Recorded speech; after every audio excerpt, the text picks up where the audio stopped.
ድንቅና ታምር ማውራት የማልችልበት ነው። ክብር ለእግዚአብሔር ይሁን። አሜን። ከነዚህ ነው ጭምር ነግራለሁ። ኢየሱስ የሰራበት ድንቅ ስራ አለ። ስሜ መድህን መንገሻ ይባላል። ከኪንዶኮሻ ወረዳ ከበሌ ሐዋሳ ከተማ ነበር የመጣሁት። እዚህ በ30 ዓመት ሆኗል ከመጣሁበት ከነ ልጆቹ ከነ ባለቤቴ እና ነቢ ከወደድኩበት እስከ እንደ ልቡ የሚወደው ነቢ የለም። ዛሬ 4-5 ወር ድረስ ነው እስከዚህ ተከታታይ የመጣው ያለው 24 ሰዓት ሰራተኛ ነኝ።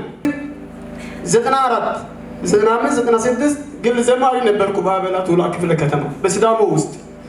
በራሴ ጊዜ ነው የኔ ነገር የጠፋው ብዬ ተስፋ ቆርጬ ተመልሼ እግዚአብሔር ሩያ አምላክ ነው ልመል መሸኛ ሁሉ መጣምጥቼ እዚህ ጽዮን ቸርች ውስጥ ገብቼ ነበር።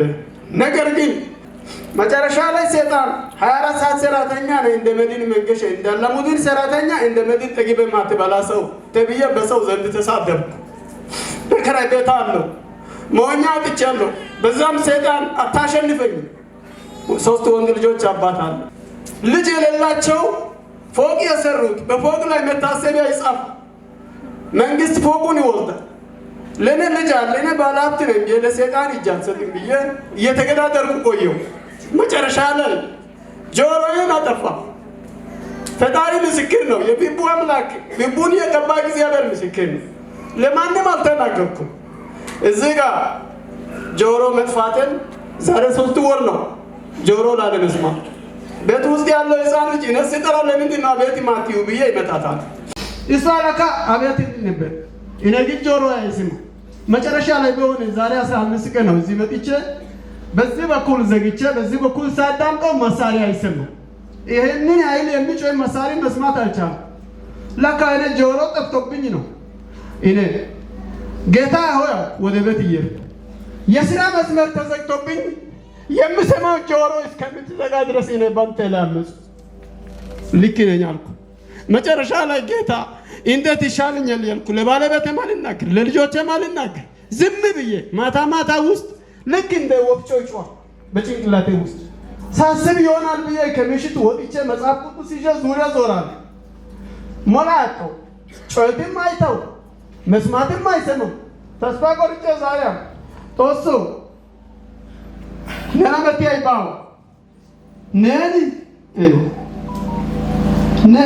አይቴ ሲንታኒ ተባይከመና ቢቦ ነቢ አንተ እንደቀባይ እርግጠኛ ነኝ ያለዋሽ ጦሶነ ጦሳ ግዲኮ ታማጊ ቢሳ ታሲ ተተተገላይ ሲጋራ ኦፈለ ከሰኛ ቦታ ይምስ ታቦታ የሚዶገን ከእግዚአብሔር በጣም ተስፋ አድርገህ እያለው እሱ ከመጣቱ በፊት እኔ መዳን ፈልጋለሁ እዚህ ቦታ ገብቻለሁ ብዬ በጆሮዬ ላይ አስቀምጬ እንደጸለየው ወዲያውኑ ይህንን ዘግቼ ይህንን ሳዳምጠው ባጠገቡ ላይ የሚናገር ሰው ሁሉ መስማት ጀመረ። ታሪክ ነው። ስራ ስለሆነብኝ ነው። እግዚአብሔር ምስጋና ይሁን።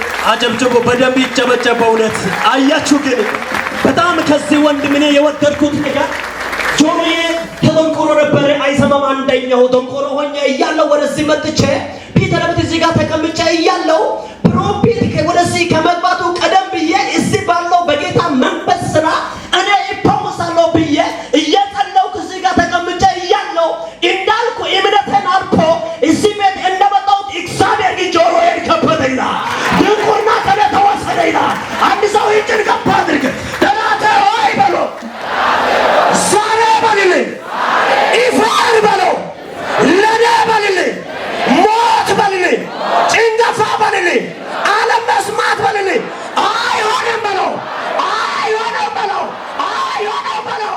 ይገርማል። ለዚህ ጌታ እንደገና ይጨበጨብለት።